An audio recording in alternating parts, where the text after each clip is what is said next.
revolução silenciosa se espalha pela Amazônia. Homens e mulheres enfrentam a ameaça de destruição da maior floresta equatorial do planeta.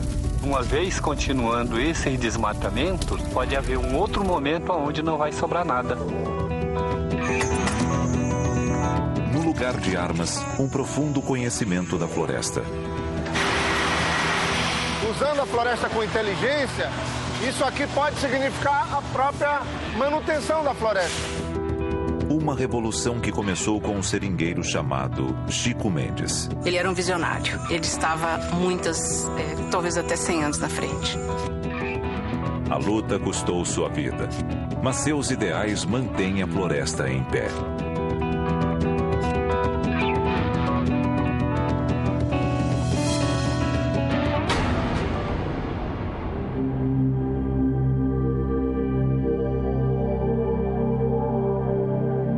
Quase 5 milhões de quilômetros quadrados, a Amazônia é a maior floresta equatorial do planeta.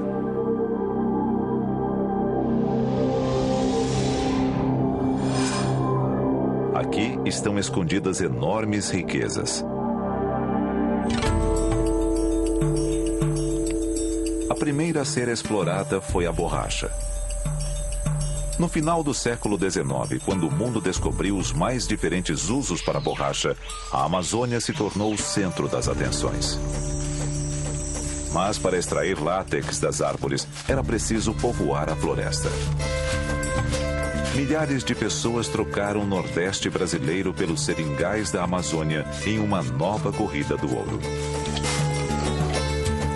Na Amazônia, o ouro era branco, leitoso e escorria das árvores.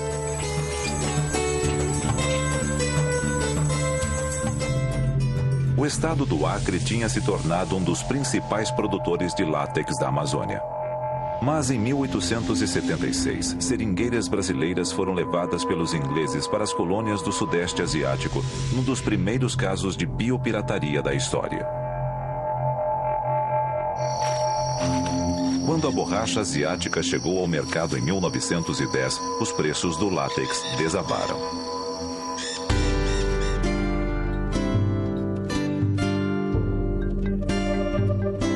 Isolados no meio da mata e explorados pelos patrões, os seringueiros viviam quase como escravos.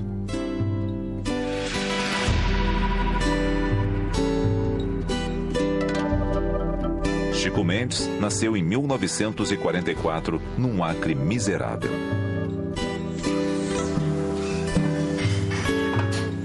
Trabalhava o ano todinho na seringa, no final do ano quebrava castanha e quando terminava estava devendo.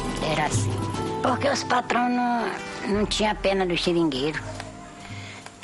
Às vezes a gente comprava um objeto e pagava 3, 4 vezes. Aqui é o Chico. Aqui ele era novo, aí ele tinha seus... Acho que não tinha nem 30 anos ainda. Chico Mendes.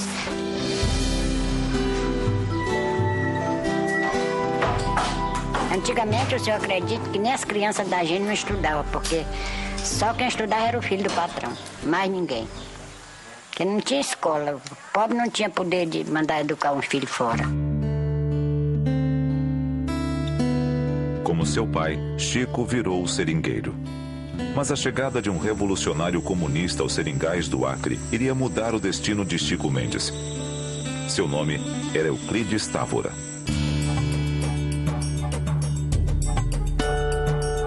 Toda vez que ele chegava lá para conversar com o pai do Chico, o Chico ia para de trás da porta, né? O Chico ia prestar atenção na conversa e ele viu. Ô, seu Chico, que é aquele menino que tá lá? É meu filho.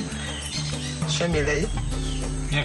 Chamou o Chico uma vez para assistir. E daí para frente o Chico participava de toda a conversa. E o Chico se interessou. Você é o Chico Mendes, né? E aí ele acompanhava com o Euclides Távora um radinho portátil de 4 pilhas, né? Euclides ensinou Chico a ler e a entender o mundo ao seu redor. Trabalho de... Esses 3 anos serviu para que eu tivesse uma visão do que seria um movimento sindical, do que seria uma organização sindical, do que seria como se organizar os trabalhadores para uma determinada luta. E a floresta amazônica nunca mais foi a mesma. Hoje, o Acre é o 4º estado menos desmatado da Amazônia. Aqui, cerca de 85% de toda a cobertura florestal permanece preservada. Já no estado vizinho, Rondônia, 45% da floresta foi destruída. Mas nos anos 60 e 70, a pressão para devastar a floresta era enorme. Depois do golpe militar de 64, então começam a abrir as estradas, né? Foi justamente quando surgiu o latifúndio, né, que começou a criar os conflitos pela posse da terra.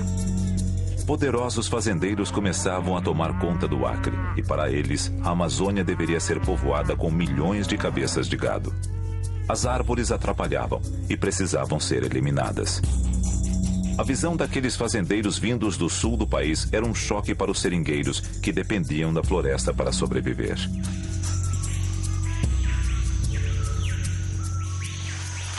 Aqui tem muita riqueza natural. E essa espécie aqui, ó, se você levar um corte na floresta e estiver botando muito sangue, jorrando sangue, então a gente pegava, socava essa planta, põe em cima e para, porque ela é anti-hemorrágica. 100 anos que a comunidade vem usando para salvar a vida.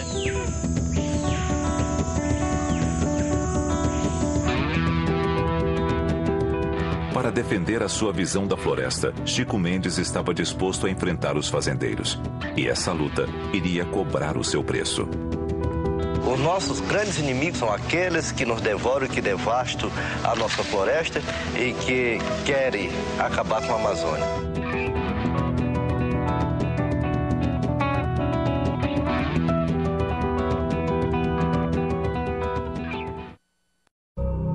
Década de 1970. No Brasil, os militares estavam no poder. E para eles a floresta era um grande vazio que precisava ser ocupado. A solução: construir estradas e convidar fazendeiros a trocarem o lotado sul do país pela Amazônia.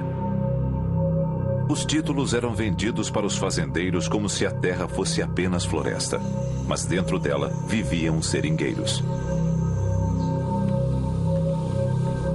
Mas teve a expulsão violenta também, que foi a ida lá do pistoleiro, junto com a polícia, mandar ir embora. E aqueles que resistiam, botar os cacarecos no terreiro e tocar fogo na casa, que tinha que ir embora mesmo. Outros foram assassinados. Aqueles que se opunham colocavam a vida em risco. Chico Mendes era um deles. Se sozinhos não conseguiam resistir aos fazendeiros, Chico e seus companheiros criaram um movimento curioso, nascido no meio da floresta: o empate.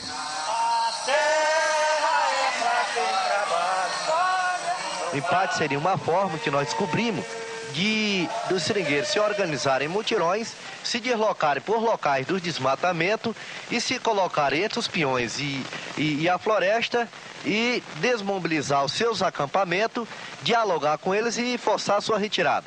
E aí a gente se juntava 15, 20, 30, 50, 100. Nós chegamos a fazer empate com 100 pessoas. Acima de tudo, companheiro, tem que haver... Os seringueiros venciam os peões na conversa, na lábia. Da parte dos peões. Vocês não são os adultos da fazenda, são trabalhadores que estão ganhando dinheiro. Não, tá certo. Você, ao mesmo tempo que está aqui ganhando o seu dinheiro para manter sua família, você está tirando a sobrevivência do nosso companheiro. Mais uma vez. Muito obrigado. E com acordos selados com um aperto de mão, Chico e seus companheiros começaram a fazer a diferença.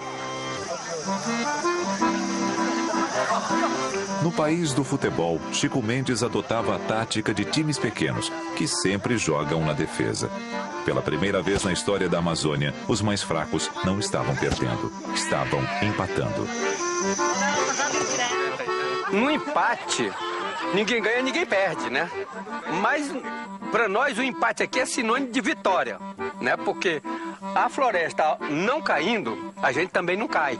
A gente sobrevive. De empate em empate, os seringueiros começaram a se organizar.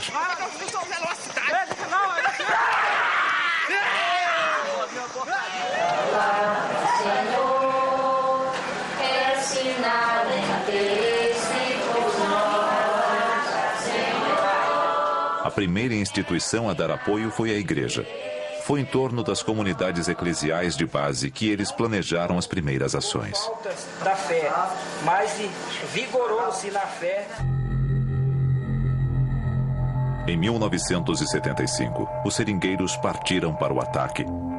Criaram os primeiros sindicatos de trabalhadores rurais. O primeiro da região nasceu em Brasileia, cidade a 234 quilômetros de Rio Branco, capital do Acre. Seu presidente era Wilson Pinheiro. Era um cabrão alto, moreno, um sujeito muito firme. Então vamos colocar na frente do nosso sindicato caboclo que tenha firmeza, que tenha disposição, que não se venda. Wilson Pinheiro não se vendeu. Foi morto. Ele está no sindicato, né? A boca da noite assistindo o jornal. Ele mais 2 companheiros. Quando o elemento veio e atirou nele, ele dentro do sindicato, atirou nele pelas costas. Chico Mendes não se intimidou. Virou presidente do sindicato de Chapuri, cidade vizinha de Brasileia.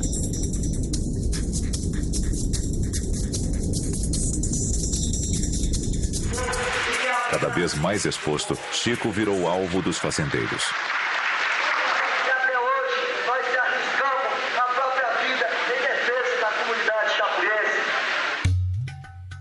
Foi nessa época que uma jovem antropóloga, que já tinha estudado a relação de trabalho entre seringueiros e patrões, voltou ao Acre. Quando eu conheci o Chico, ele me falou, olha, o que você precisa entender é que existem 2 tipos de seringueiros. Os seringueiros cativos, que foi o que você estudou, e os seringueiros libertos, que são os que vivem em Chapuri, os que estão fazendo os empates, defendendo a floresta. Lá não tem mais patrão. Lá nós estamos querendo, só que lá nós temos os paulistas que estão tentando derrubar a mata. E nós estamos defendendo a floresta. Você não quer vir conhecer essa realidade?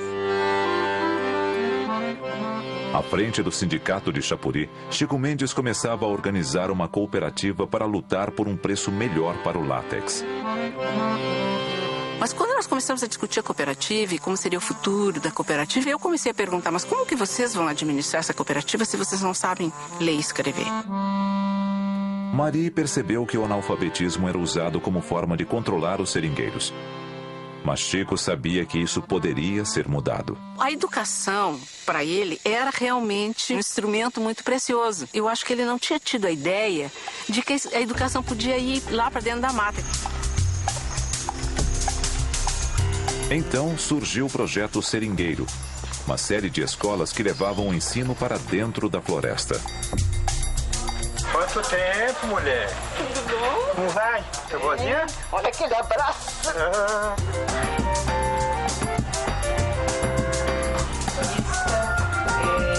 Tudo bem, gente? Posso entrar aqui? Pode. Maria está de volta a um lugar muito especial. Estou vindo visitar vocês aqui porque essa aqui foi a segunda escola que foi criada do Projeto Seringueiro. Os jovens alunos não sabem direito quem é a forasteira. Nós começamos o Projeto Seringueiro, que foi a primeira escola de alfabetização. Aí eu fui professora lá, fiquei lá dando aula para a primeira turma. Então, naquela época, não tinha livro para começar a escola. Porque os livros que tinham contavam a história de quem morava lá no sul do Brasil, não contava a história daqui. As escolas do Projeto Seringueiro usavam uma cartilha diferente, a poronga, que era o nome da lanterna usada na cabeça pelos seringueiros. A gente dizia assim que a poronga era para iluminar o caminho de quem ia estudar na escola. Por isso que chama poronga. Marie e Raimundão sabem que acertaram. São hoje dezenas e dezenas de escolas que estão espalhadas nesse interior de Chapuri. Eu nunca pensei que eu ia chegar numa escola e ia encontrar assim tantos jovens nascidos aqui, estudando. Você achava que a gente ia conseguir isso, Raimundo? A gente tinha necessidade. E por isso nós iniciamos isso, mas a gente não sabia se ia realmente ter êxito. E tivemos. E tivemos resultados impressionantes. Obrigada, Raimundo. Para Chico Mendes, a educação era um meio de libertar os seringueiros. Aprender a ler e a fazer contas garantia acesso a um mundo mais justo.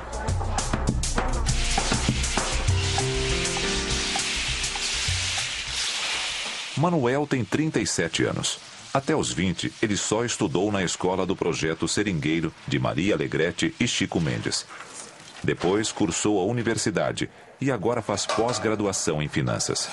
Com os trabalhos do Chico Mendes, né, com os trabalhos de várias lideranças, a gente via que através do estudo era possível, era uma das únicas formas pacíficas de se chegar a um crescimento tanto do setor das cooperativas, das organizações de produtores, como um conhecimento próprio também, pessoal, né?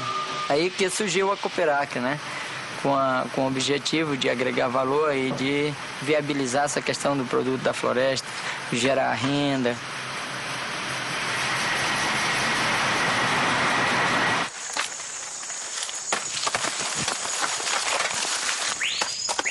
O fruto da castanheira, árvore símbolo da Amazônia, rende um bom dinheiro para as comunidades.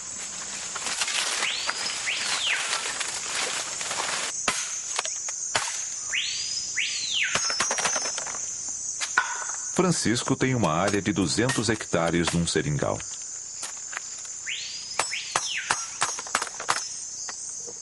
Produz 100 latas de castanha. Tem vezes que um ano dá 100, outro ano dá 80. Nunca é uma quantidade igual. Tem lá de castanha que está faturando hoje R$ 1.700. Em 2008, a Cooperacre deve beneficiar 600 toneladas de castanha. Aqui você está vendo uma castanha da mesma forma que veio lá das comunidades. Aqui ela vai para ser descascada. Ela é descascada, processada, embalada e a gente vende ela sem a casca e desidratada. Com isso ela agrega valor. E a cooperativa quer explorar também outros produtos da floresta.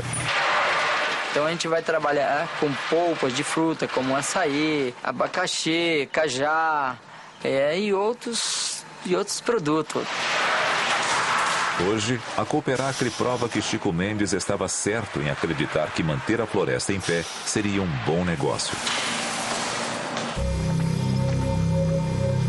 Mas na década de 80, Chico era uma voz solitária. Suas ideias iam contra as propostas de desenvolvimento do governo e o lucrativo negócio dos fazendeiros. Cada vez mais, ele se via rodeado por inimigos. A disputa entre fazendeiros e seringueiros aumenta. A floresta está em chamas. A grande maioria das pessoas não percebe que elas estão diante de um perigo eminente. Nós vamos enfrentar um futuro muito negro aqui pela frente. Chico Mendes se candidata a deputado. Nós avaliamos que tinha chance de ganhar e que talvez isso pudesse proteger a vida dele.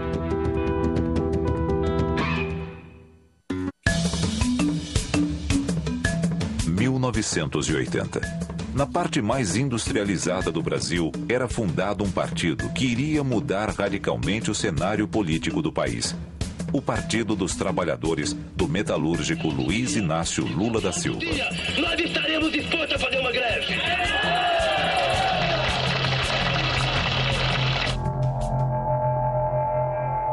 Longe de lá, na Amazônia, a guerra já estava declarada e a morte do sindicalista Wilson Pinheiro foi somente o primeiro recado. Chico participou de um ato público contra esse assassinato e por causa disso foi acusado pelo governo de incitar a violência.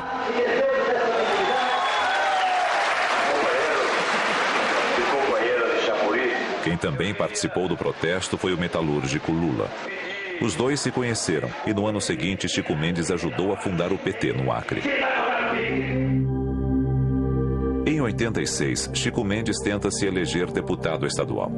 Sua companheira de chapa era uma jovem chamada Marina Silva.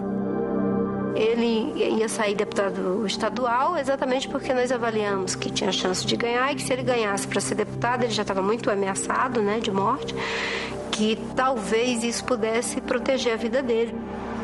Assim como Chico Mendes, Marina nasceu no meio da floresta.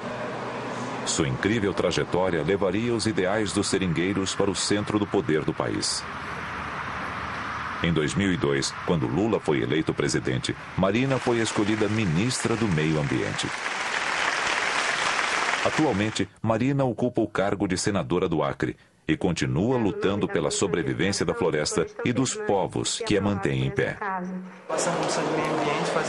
Adolescente, seu sonho era ser freira. E foi através delas que ouviu falar daquele líder comunitário pela primeira vez. E um dia eu estava na igreja e vi um cartaz assim, bem tímido, pálido, ao lado da sacristia. Curso de formação para lideranças rurais, com a presença de Clodovis Boff e Chico Mendes. Aí agora que eu vou entender essa história de comunismo. Chico Mendes tinha realmente referências revolucionárias. Escolheu para 2 de seus filhos nomes de guerra. Helenira homenageia uma guerrilheira morta no Araguaia. Sandino, o caçula, é inspirado no famoso revolucionário da Nicarágua, Augusto César Sandino. Ele tinha, assim, uma coisa diferente, que era uma reflexão muito acurada das coisas, né? Que geralmente as pessoas sempre tinham aquela mania de se conformar com a exploração. O Chico Mendes colocava uma perspectiva de que não precisava ser assim, e se é assim pode ser diferente, vai depender da gente.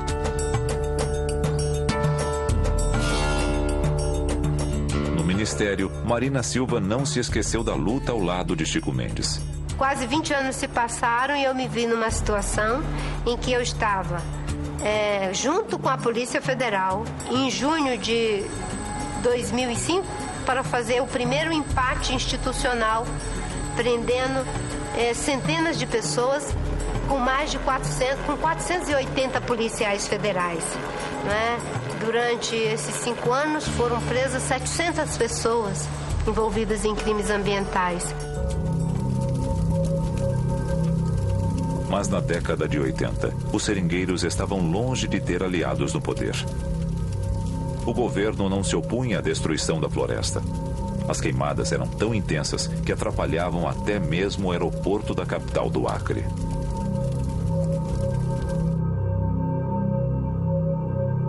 Dentro da floresta, Chico Mendes era um dos poucos que ousavam bater de frente com os madeireiros e pecuaristas. A grande maioria das pessoas que moram na cidade não estão preocupadas com essa situação. Elas não percebem que elas estão diante de um perigo eminente e que se não houver uma participação, uma preocupação de todo o segmento dessa sociedade, nós vamos enfrentar um futuro muito negro aqui pela frente. Seringueiros de todo o país se reúnem em Brasília. É o nascimento de uma proposta inovadora que mostra para o mundo como preservação e desenvolvimento podem caminhar juntos. Mas uma nova ameaça chega aos seringueiros. Uma estrada que promete desenvolvimento, mas trará destruição para a floresta. Chico Mendes vai a Washington lutar contra o asfaltamento e volta para o Brasil com a cabeça a prêmio.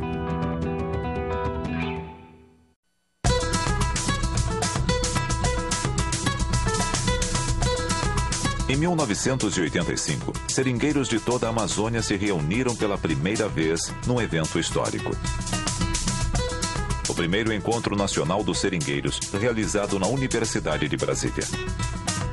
Nesse encontro foi consolidada a ideia que iria marcar a vida de Chico Mendes, o conceito de uma reserva extrativista. Eles diziam, os índios estão vivendo nas suas áreas.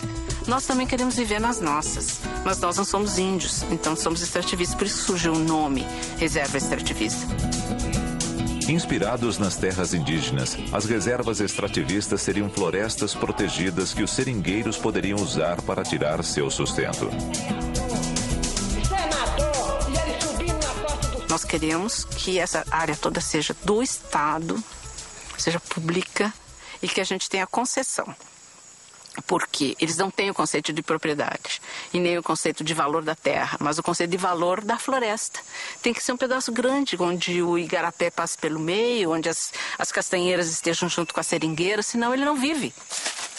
Pela primeira vez, se rompia a ideia de que, para preservar a floresta, era preciso deixá-la intocada.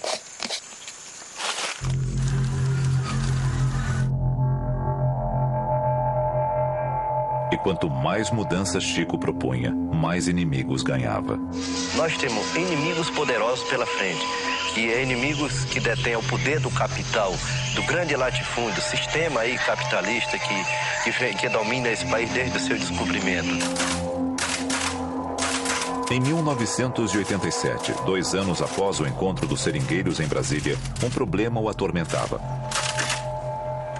O governo tinha anunciado a pavimentação de uma estrada que ligava Rio Branco, capital do Acre, a Porto Velho, capital do estado vizinho de Rondônia.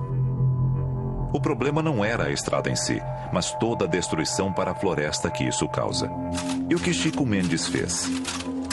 Como a obra era financiada com dinheiro do Banco Interamericano de Desenvolvimento, ele foi até Miami participar de uma conferência que reuniu 3.000 pessoas. Banqueiros, políticos, executivos e um seringueiro. Não contente, foi depois a Washington, onde deixou uma carta para o presidente do banco. Nós achamos que a política... Chico Mendes, mesmo sem falar uma palavra em inglês, foi bem convincente. O banco retirou o financiamento e a estrada não foi asfaltada. Naquele mesmo ano, Chico se tornou o primeiro brasileiro a receber o Global 500, prêmio dado pela ONU para defensores do meio ambiente.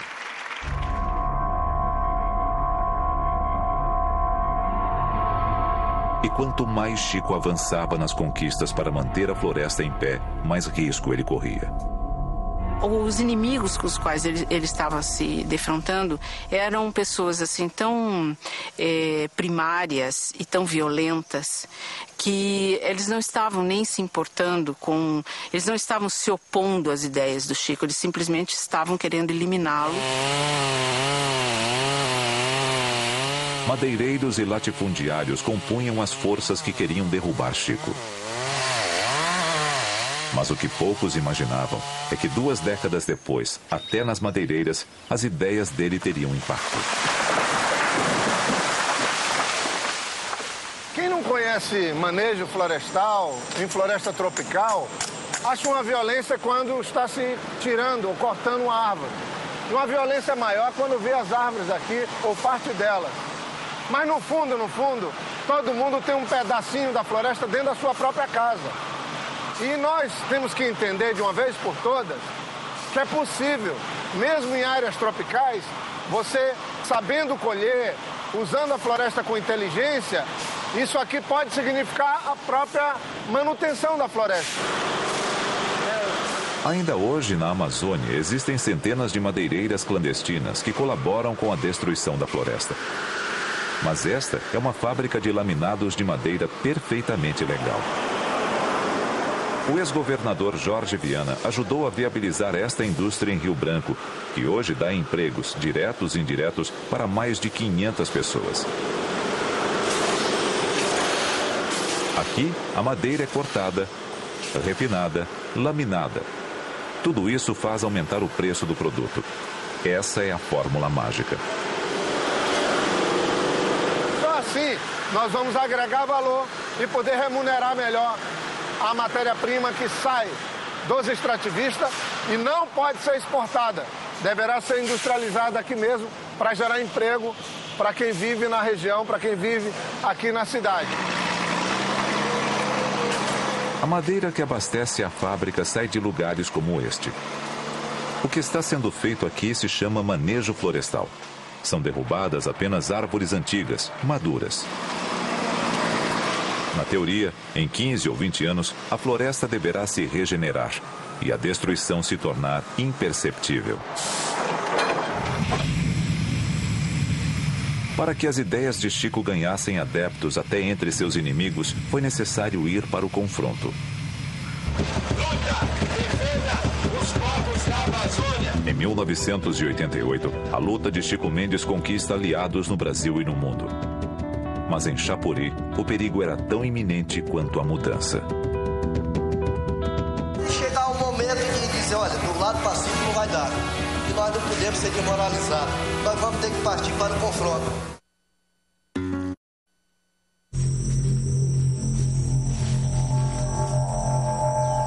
O ano é 1988. A tensão no Acre chega ao máximo. A tensão aqui naquele ano tinha sido terrível, aqui em Chapuri e no Acre. A tensão tinha sido, assim, esgotante para todos. Grandes fazendas de gado tomavam conta da região. Mas se chegar o momento de dizer, olha, do lado pacífico não vai dar. E nós não podemos ser demoralizados. Nós vamos ter que partir para o confronto, consciente de que alguém vai perder a vida.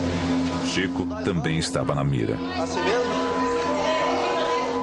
Naquele mesmo ano, os seringueiros conseguiram uma grande vitória. Foi decretada a desapropriação de terras para a criação de um projeto agroextrativista. A área escolhida foi a do emblemático Seringal Cachoeira, lar da família de Chico Mendes até os dias de hoje. Mas a conquista acirrou ainda mais os ânimos no Acre. Os pecuaristas ficaram indignados, principalmente Darli Alves, que teve parte de suas terras desapropriadas. Ele chegou a ter de 25 a 30 pistoleiros na fazenda ali, naquela área ali.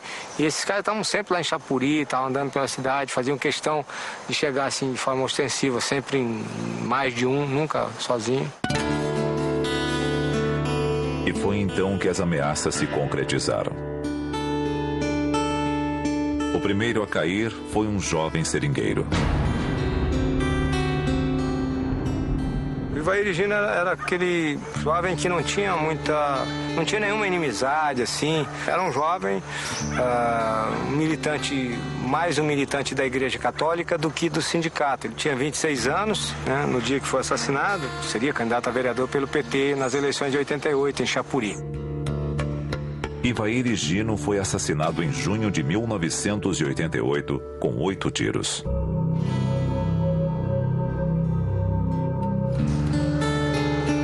O julgamento só aconteceu 20 anos depois, em maio de 2008.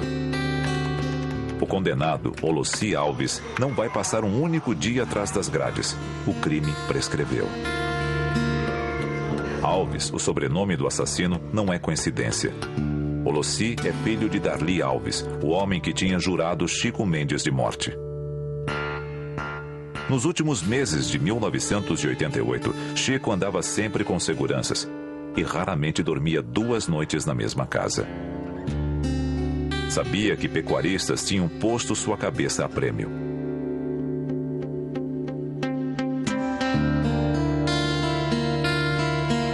Até hoje, fazendeiros como Darli têm espaço na Amazônia. A pecuária continua sendo uma das atividades que mais crescem na região. A floresta não consegue competir, principalmente com a pecuária. Não existe valor na floresta em pé. Esse espaço só pode ser preenchido pela remuneração do valor dos serviços ambientais prestados por essa floresta e pelas pessoas.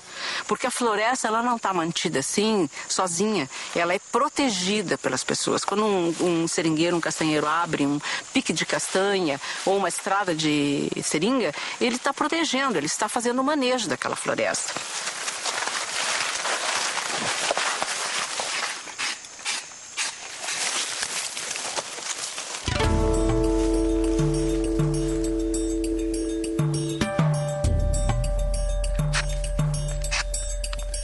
O dinheiro dos seringueiros vem da coleta de látex. E agora, o látex está de novo em alta.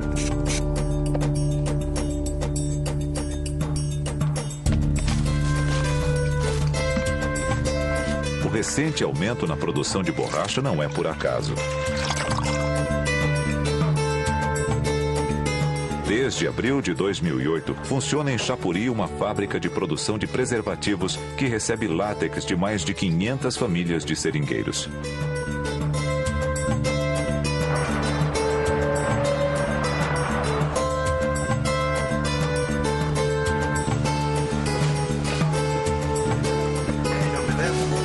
sou nascido e criado no seringal, eu corto seringa desde os meus 12 anos de idade. Nos últimos tempos tinha caído o preço da borracha e agora com a retomada da fábrica isso estimulou os produtores por estar ganhando os kits novos e ter também preço no mercado da borracha, no látex, né? A matéria-prima é 100% local. A fábrica representa uma vida melhor para milhares de pessoas. A melhoria é visível, né? Dinheiro hoje se circula na mão dos seringueiros, né? Com a fábrica. Antes é muito difícil de se ver dinheiro no seringal.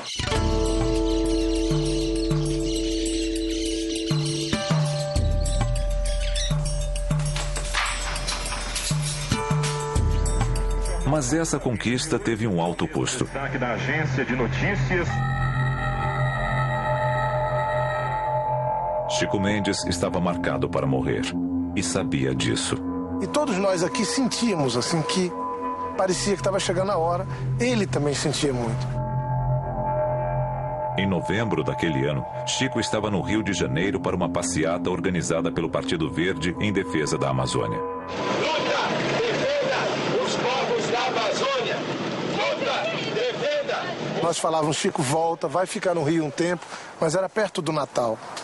Era perto do período que todo mundo quer ficar com sua família, quer ficar com seus filhos, né? E eu conversei com ele, ainda inclusive falei para ele, Chico, não vai para Chapuri? Era dia 19 de dezembro de 88.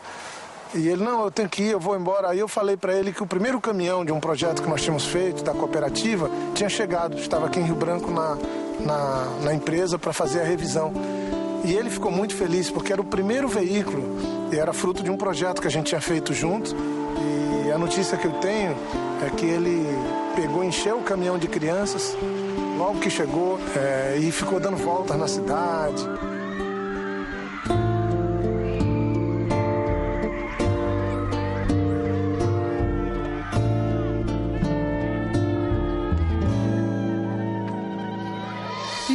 Mostrando o caminhão à cidade, porque era um sonho para os trabalhadores ter um caminhão para escoar suas produções, né? Chico dormiu feliz com um caminhão novo, mas não sabia que aquele seria seu único passeio.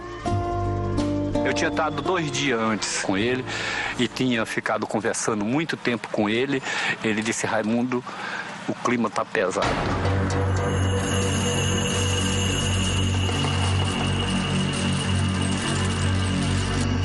Dia 22, volta de 6 horas da tarde, eu cheguei na casa dele, ele estava jogando dominó com 2 dos policiais que faziam a segurança dele. Tinha 2 policiais desarmados. Aí nesse momento a mulher dele falou que queria colocar o jantar, porque ela queria assistir a novela, queria começar daí a pouco, né? Era uma quinta-feira, penúltimo capítulo de Vale Tudo, Quem Matou Odete de Reutemann. A mulher dele disse que ia botar a janta, né? E o Chico pede a toalha para... Disse, põe a mesa que eu vou tomar um banho. O banheiro era do lado de fora da casa. Nessa hora, se eles eram segurança de verdade, estavam ali para proteger o Chico, eles tinham que ter descido, porque já estava escurecendo, eles tinham que ter descido e olhar se não tinha alguma coisa no quintal. O Chico entrou no quarto, pegou a lanterna, chegou quando empurrou a porta, que focou. O Gomercino, que é um amigo nosso, ligou para mim, ligou para o Binho, nós éramos poucos amigos. E eu não acreditava, porque ele ligou chorando, avisando, era perto das 7 horas da noite. Vocês vêm trazer uma notícia, ele disse, Raimundo, nós vem trazer a notícia que mataram o Chico ontem, à boca da noite. Cara, isso eu vou te dizer que me deixou pasmo. Ele falou, aconteceu alguma coisa muito grave, mas você fica calma. Eu falei assim, mataram o Chico Mendes. E aquilo foi assim, uma coisa assim tão forte, porque a gente sabia. Mas eu acho que a gente não queria acreditar que podia acontecer de fato.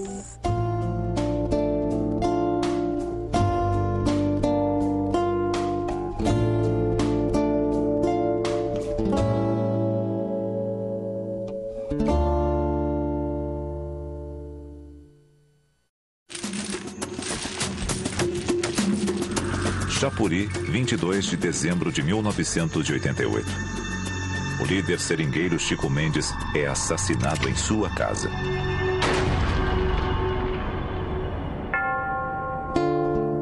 Uma multidão nunca antes vista em Chapuri comparece ao enterro de Chico Mendes. Era dia de Natal, 1988.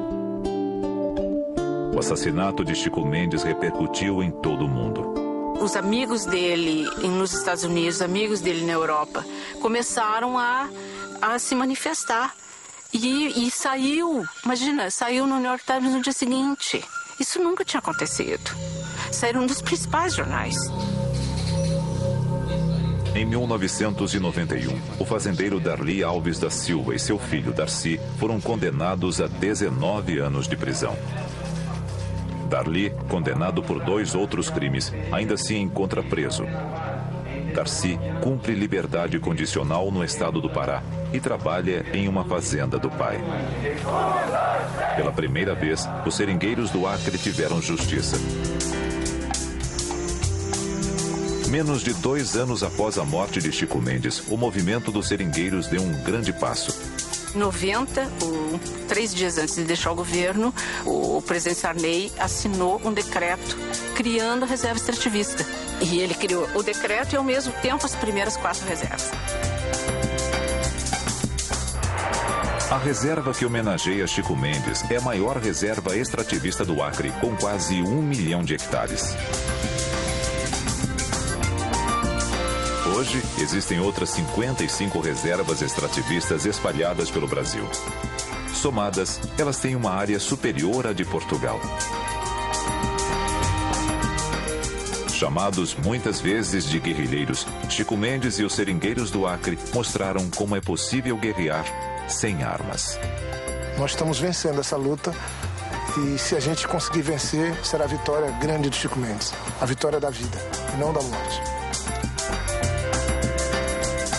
Quando ele definia o futuro para a floresta, ele acreditava no que ele estava dizendo, embora todas as pessoas achassem que ele era fora do seu tempo. E ele era fora do seu tempo, mas ele estava talvez até 100 anos na frente. Eu trocaria tudo que a gente conquistou ao longo desse tempo, as reservas extrativistas, tudo que a gente tem, pelo Chico vivo. Porque eu acho que se ele estivesse vivo, a gente teria tudo isso e mais um pouco.